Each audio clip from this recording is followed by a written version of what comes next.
Magandang araw po sa inyong lahat mga kababayan at welcome back dito po sa PNR at ito nga mga karibin natin na kumanta na. Saldico tinapos na ang investigasyon na eto na, Marcos sibak na sa pwesto. Ayan mga kababayan, patungkol po riyan ang ating alamin at bibigyan ng reaksyon ngayong araw na ito.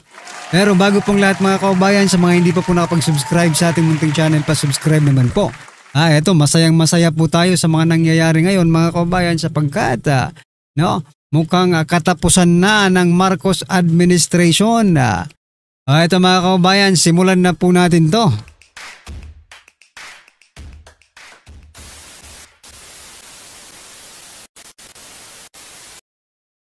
So yan mga kababayan, bago po natin i-play ang video ito, pasadahan po muna natin to, no? Ito pong si Saldico mga kababayan ibinulgara na si Marcos Jr. ang nag-utos ng 100 billion insertion. Binasag na ni Saldico ang katahimikan at itinuro mismo si Pangulong Bongbong Marcos Jr.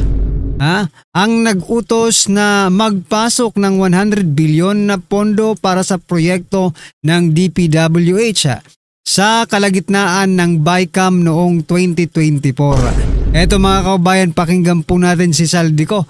Nako, yari kayo ngayon.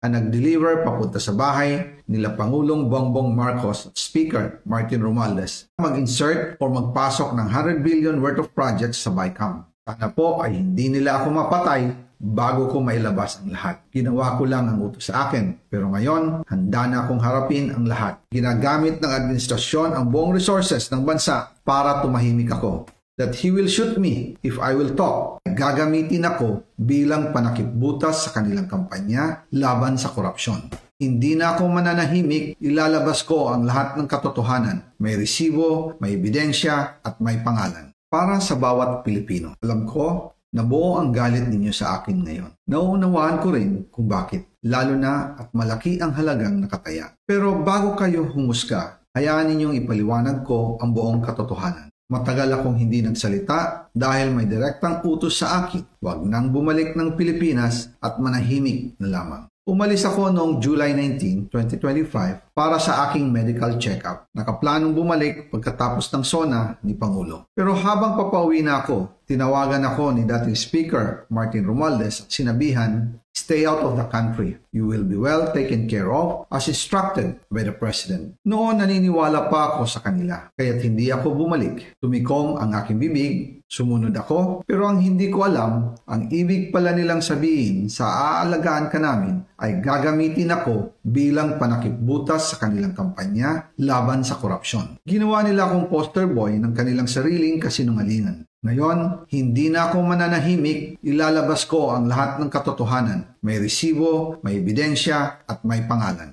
Nagsimula ito nung tumawag si Sekmina Pangandaman sa akin nung nag-umpisa ang BICAM process last year, 2024. Ang sabi niya, katatapos lang ng meeting nila ni Pangulo at may instructions na mag-insert o magpasok ng 100 billion worth of projects sa BICAM. At sinabi pa ni Sekmina, you can confirm with Yusek Adrian Bersamin dahil magkasama sila sa meeting ni Pangulong BBM noong araw na yon. Tinawagan ko po agad si Yusek Adrian Bersamin at tinanong ko kung may instruction nga ba ang Pangulo na magpasok ng 100 billion during their meeting. Ang sabi niya ay totoo nga po. Right after our conversation, tinawagan ko po si dating Speaker Martin Romualdez at nireport ko ang instructions ng Presidente to insert the 100 billion projects. At sinabi niya sa akin, what the President wants, he gets. After ng ilang araw, nag-set po ng meeting si Sekmina Pangandaman at Yusek Adrian Bersamin sa amin ni dating Speaker Martin Romualdez sa Aguado Building in front of Gate 4 ng Malacanang at nandoon din po si Yusek Jojo Cadiz. During the meeting, binigay po ni Yusek Adrian Bersamin ang listahan na worth 100 billion. Tinanong ko po si Yusek Adrian kung saan galing ang listahan. Ang sagot niya, galing kay PBBM mismo at binigay niya ito mula sa brown leather bag. Nung sinabi po ni Yusek Adrian Bersamin, yung brown leather bag, naalala ko noong nasa Singapore kami right after the elections, May 2022, sa Hilton Hotel, kami ni dating Speaker Martin and PBBM habang pauwi at pabalik ng Pilipinas, Hinabol ng PSG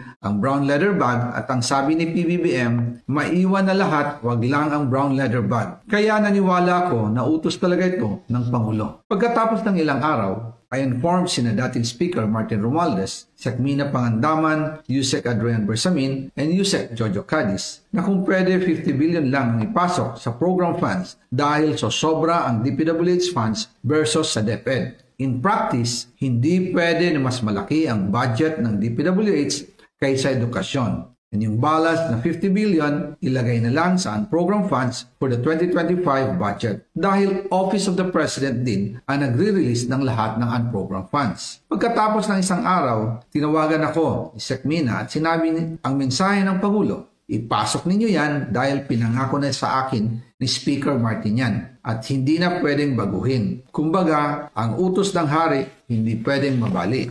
Again, I informed the Speaker and asked clearance about the instructions ng Pangulo. At ang sabi niya, wala tayong magagawa. Kaya po nagtataka ako kung bakit sinasabi ni Pangulo na hindi niya makilala ang budget. Samantalang lahat na binawas at dinagdag sa mga ahensya ng gobyerno ay humihingi ng approval sa kanya si Sekmina Pangandaman. So yan mga kaubayan, no? Ano po ang inyong masasabi dyan? Nako, talagang eto na siguro ang oras ng pagbagsak ni President Bongbong Marcos Jr. No? Kasi napakatindi po ng revelasyon dito ni Saldico mga kaubayan, no? Kasi sabi niya po, eto, share ko po sa inyo. Sabi po niya, sana po ay hindi nila ako mapatay bago ko mailabas ang lahat. Diba? Diba? Ito parang ano na ito parang huling habilin na ito. No? At sinasabi sa batas mga kaubayan na ang taong nasa batas ba yun? Ano nyo na lang, i-research nyo kung baka nasa batas nga. Yung taong mamamatay ay hindi nagsisinungaling, di ba?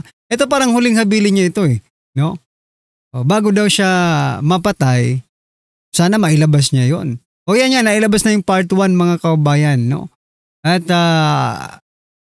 eto, ang tindi nito Pinangalanan mismo President Bongbong Marcos Jr. at Speaker Martin Romualdez. Taob lahat po ng investigasyon, mapa ICC man yan, congressional or Senate investigation. Taob lahat dito po sa video ni pag-amin ni Saldico, di ba? Kasi ang itinuturo po nilang mastermind si Saldico. Ngayon si Saldico nagsalita na that he is not the only mastermind. Meron pang nasa likod niya. And it is the President and former Speaker Martin Romualdez. Ngayon mga kababayan, paano kaya lulusutan ng administrasyong itong revelasyon ni Saldico?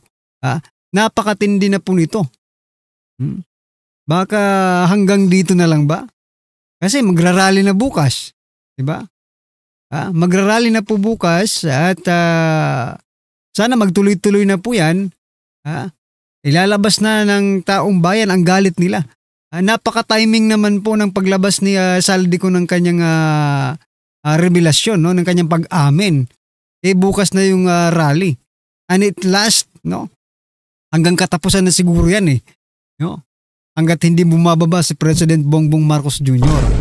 At paano kaya, paano kaya pagtatakpan ngayon ng mga loyalista itong revelasyon ni Saldico? Si Saldico na ang nagsalita mga kababayan. Si Saldico na po. Yung tinuturing mastermind, may mastermind pa pala. Kaya dati pa naman sinasabi na natin that the President is accountable for this mga kababayan.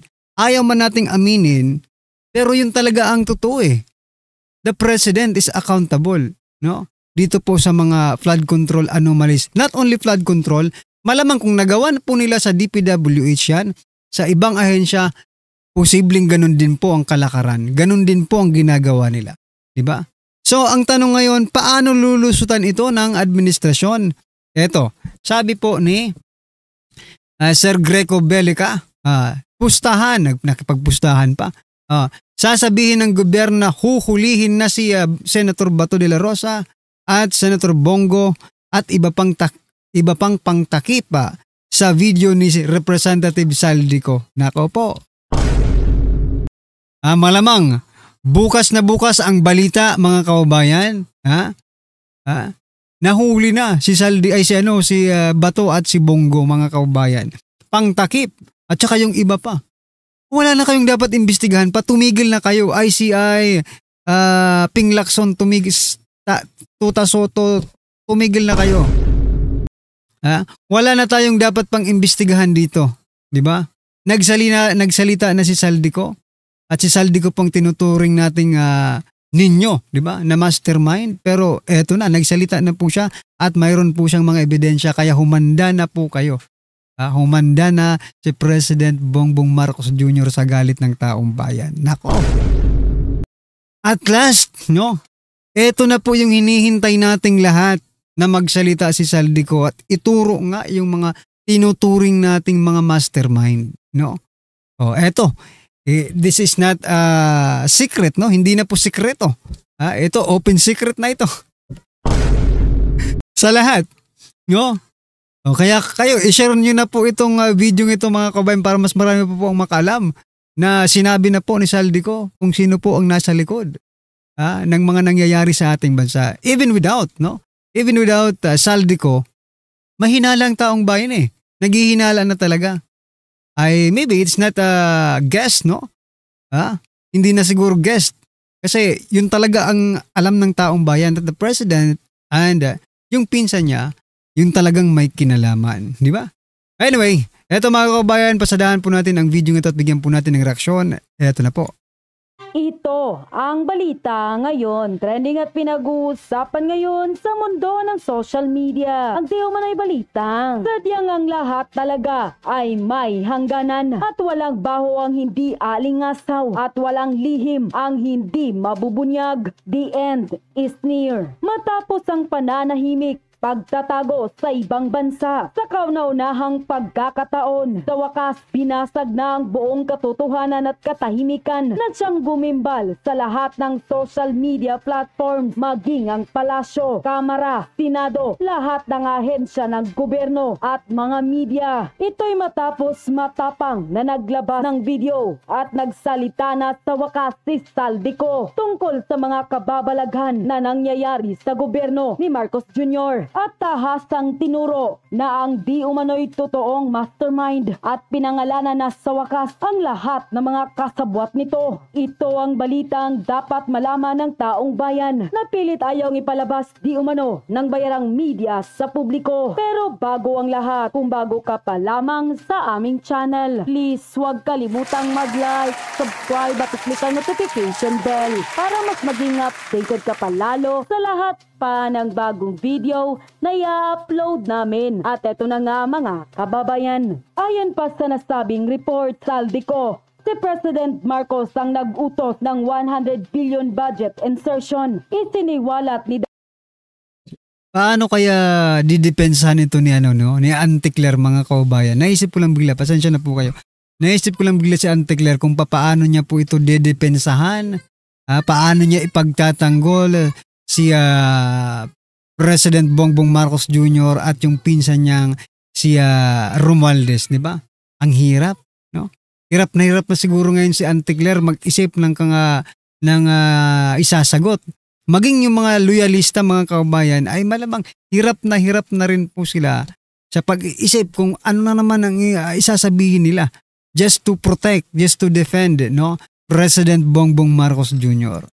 Dating Ako Bicol Party List Representative na si President Bongbong Marcos umano ang mismong nag-utos na magpasok ng nasa 100 billion na pondo sa mga proyekto ng Department of Public Works and Highways. Giniit pa niya, imposible umanong walang alam si President Marcos sa kinapupuntahan ng mga pondong nakalaan sa mga proyektong pang-infrastruktura dahil pinaaprubahan ni Department of Budget and Management DBM Secretary Amina Pangandaman kay President Marcos ang mga nasabing proyekto. Nagsimula ito nung tumawag si Secretary Amina Pangandaman sa akin noong nagsimula ang BICAM process last year, 2024. Ang sabi niya, katatapos lang ng meeting nila ni Pangulong Bongbong Marcos at may instruction na mag-insert o magpasok ng 100 billion worth of projects sa BICAM sa ADNICO sa isang pahayag ngayong Biyernes, November 14. Tinawagan ko po si dating Speaker Martin Romualdez at nireport ko instruction ng Presidente to insert a 100 billion project. Inilahad ni dating Congressman Saldico ang serye ng mabibigat na aligasyon laban sa ilang mataas na opisyal ng pamahalaan, kabilang na umano ang direktang utos na magpasok ng 100 billion sa BICAM para sa mga proyekto ng gobyerno. Ayon kay Ko, matapos ang kanyang medical trip, pinigilan umano siyang bumalik ng bansa. Aniya, sinabi ni dating Speaker Martin Romualdez, "Stay out of the country. You will be well taken care of as instructed by the President." Sabi pa ni Ko, ginamit umano siya bilang panakit butas habang sinisikap umano ng Administrasyong Marcos na patahimikin siya. Giniit niya, handa na siyang ilabas ang lahat ng ebidensya kasama ang mga dokumento at pangalan na umano'y magpapatunay sa mga naging transaksyon. Sa kanyang pahayag, sinabi pa ni Ko na may direktang utos daw mula kay President Bongbong Marcos na magpasok ng bilyong-bilyong halaga sa budget process at ikiniwento niya ang umano'y pagkumpirma rito ng ilang high-ranking officials. Unquote.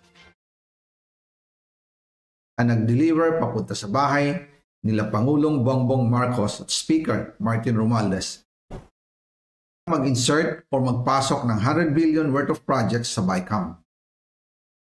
Sana po ay hindi nila ako mapatay bago ko mailabas ang lahat. Ginawa ko lang ang utos sa akin, pero ngayon, handa na akong harapin ang lahat. Ginagamit ng administrasyon ang buong resources ng bansa para tumahimik ako. That he will shoot me if I will talk. Gagamitin ako bilang panakipbutas sa kanilang kampanya laban sa korupsyon.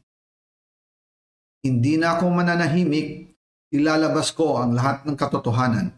May resibo, may ebidensya, at may pangalan. Para sa bawat Pilipino, alam ko na buo ang galit ninyo sa akin ngayon. Nauunawaan ko rin kung bakit. Lalo na at malaki ang halagang nakataya. Pero bago kayo humusga, hayaan ninyong ipaliwanag ko ang buong katotohanan. Matagal akong hindi nagsalita dahil may direktang utos sa akin. Huwag nang bumalik ng Pilipinas at manahimik na lamang. Umalis ako noong July 19, 2025 para sa aking medical check-up. Nakaplanong bumalik pagkatapos ng SONA ni Pangulo. Pero habang papauwi na ako, tinawagan ako ni dating Speaker Martin Romualdez at sinabihan, "Stay out of the country. You will be well taken care of as instructed by the President." Noon naniniwala pa ako sa kanila, kaya't hindi ako bumalik.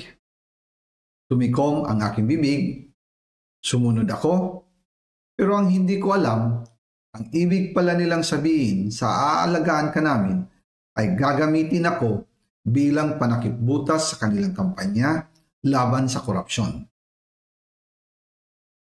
So yan mga kaubayan, no? So yan mga kaubayan, baka kayo, sasabihin nyo naman, si Saldico ay ano yan eh, baka pro Duterte na. Diba, DDS na si Saldico. Nako, certified po na Romualdez itong si Saldico mga kaubayan. Kaya hindi po ninyo baka mamaya sabihin naman, baka pakawala yan ni Duterte. Ano kayo, mga loko-loko na ba kayo? Diba? Baka yung pong iniisip ng iba, baka DDS na itong si Saldico, bumaliktad na, diba? Duterte supporter na, nako. Makikita naman po natin yan sa mga records, no? Sa mga pahayag ni Saldico before pa. Mangyari ang lahat ng ito, ay talagang Romualdez at Marcos na po itong si Saldico. No? Kaya wag niyong ikutin ang istorya. 'Di ba? Baka kasi mamaya sabihin nila, pakawala yan ni Duterte.